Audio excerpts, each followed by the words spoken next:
Riley Yesno is joining us from Toronto. She's an Anishinaabe scholar and writer and a research fellow with the Yellowhead Institute, which is a First Nation-led think tank at Toronto Metropolitan University. Hi, Riley. Welcome to the program. Welcome back to the show. Yes, hello. Nice to see It's another election round. Yeah, it's great to have you.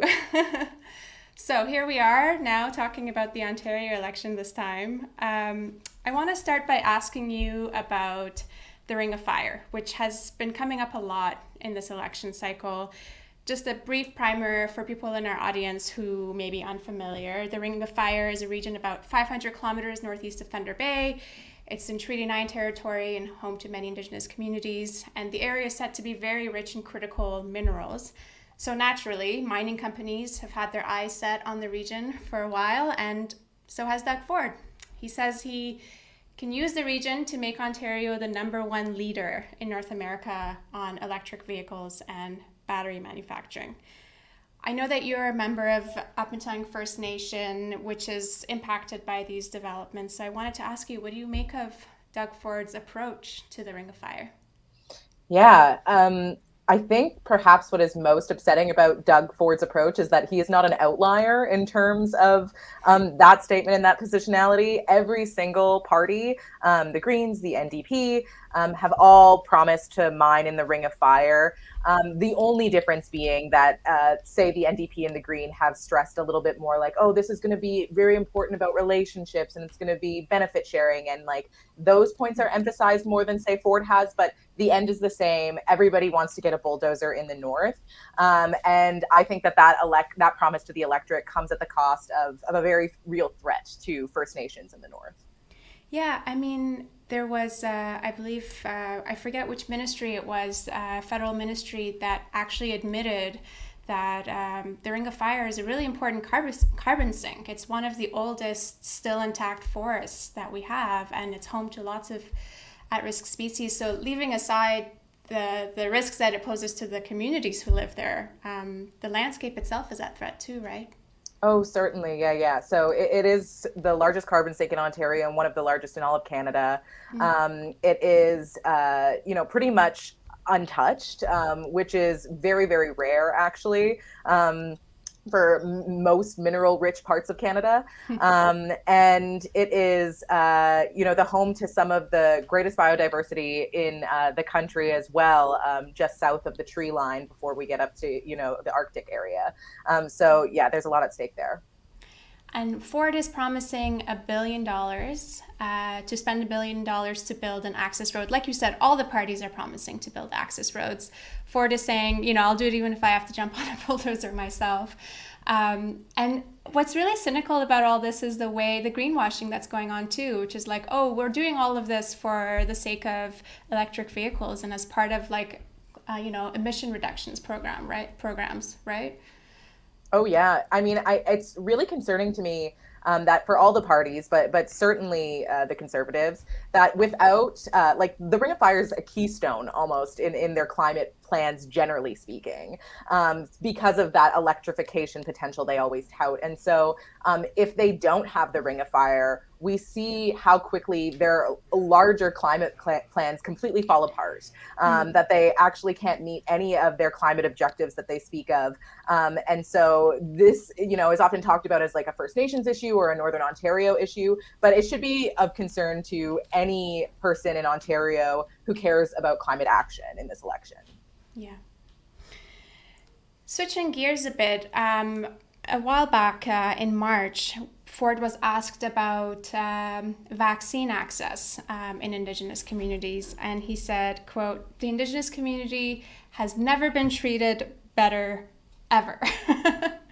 What's your assessment of his track record when it comes to addressing the spread of COVID in Indigenous communities? Yeah, that's big talk. I think like probably what is most symbolically telling about that is that, minutes after he really tried to scapegoat Indigenous MPP Salma Makwa of Kiwetanuk, saying that he was line jumping for getting vaccinated in a community, trying to promote vaccine uptake. And so it just shows like how out of touch he is on the ground in the communities. and remain so. And so, yeah, we know that Indigenous people not only got blasted, especially into the second and third waves of COVID, but that then the healthcare infrastructure that was offered to us was really insufficient as well. And so then that's when you saw the numbers rising in big hub cities like Thunder Bay. And so all around, there is no basis of fact for that statement. And yeah, it's really, really untruthful and harmful.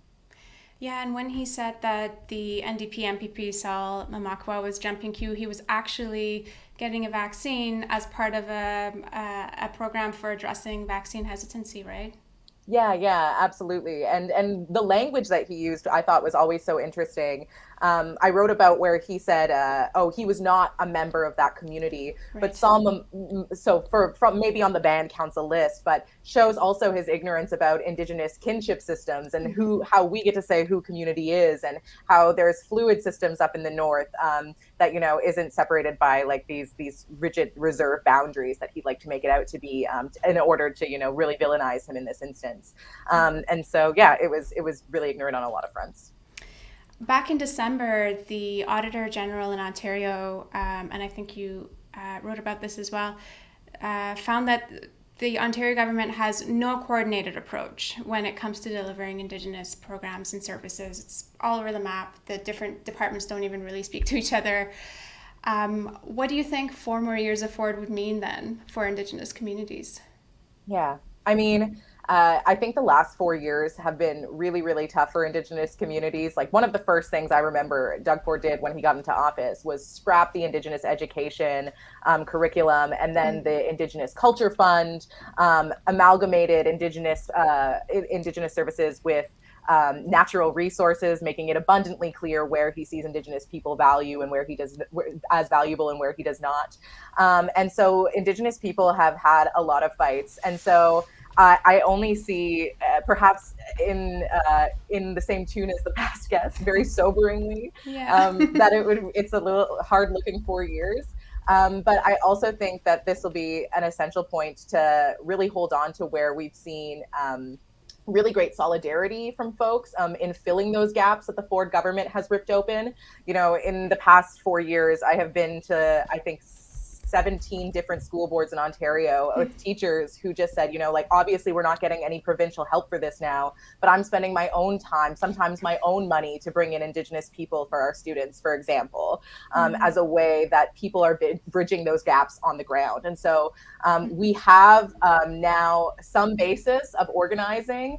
And so I hope that that's something that we really remember, even as demoralizing as perhaps a loss could be.